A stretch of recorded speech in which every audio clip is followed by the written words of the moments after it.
Good morning and welcome to Sri Lanka Morning Show. We have invited Sanji Caldera, the principal migration agent of Sanji Caldera and Associates, to speak with us today. Good morning, Sanji. Good morning, Sonari. I hear a lot about the migration shortages, or rather the skilled worker shortages in Melbourne. What can you tell us about this? Yes, Sonari, it is a very serious situation. The employers of various aspects of employers are finding it very, very difficult to find suitable skilled employees in Australia. There are times that the employers are really struggling to carry on their businesses, and this has come about due to the pandemic. And due to the pandemic, Australia had some very strict rules, as you know, and it deprived many people to come over to Australia, and so therefore there has been a very serious skill shortages which has come about.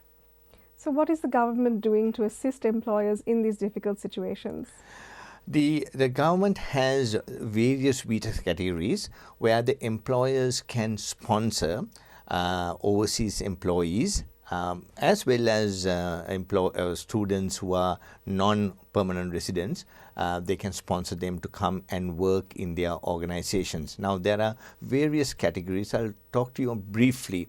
Depending on the type of occupation and depending on the number of years of work experience, there are various categories, such as we have what we call trainee visas, where recently qualified or recently people who have had recent work experience can come as trainees and work in Australia. Then we have the temporary skill shortage visa, which is known as 482, the very famous 457 visa holders.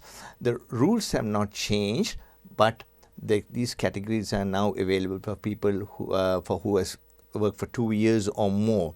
Then when they come here, or even when they are overseas, the employers can sponsor permanent residents, sponsor them for permanent residency depending on the occupations. I see. And also for regional employers, there are additional visa categories where they could employ and sponsor overseas employees rather. That's very interesting, Sanji. Especially when you say that employers can sponsor people overseas for permanent residency. Is that a direct visa sponsorship, or do they have to arrive on a separate visa and then subsequently be sponsored for permanent residency? No, they do. There are different sponsorship categories. One can lead to another. As I said, we have the trainee visa, we have the temporary skill shortage visa, which is called the 482 visa. Then we have the employer nominated visa.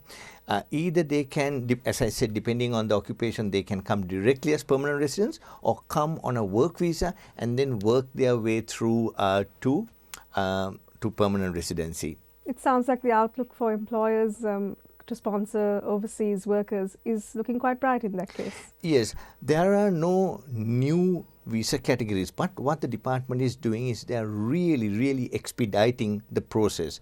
There was times that an employer, when they had to they want to sponsor an employee from overseas, they could wait up to 6 months or 1 year, but that's no good for them. They need the people now. So what the department has identified these requirements, and they have really speeded up the process so that the employees come very quickly and those skill shortages can be met.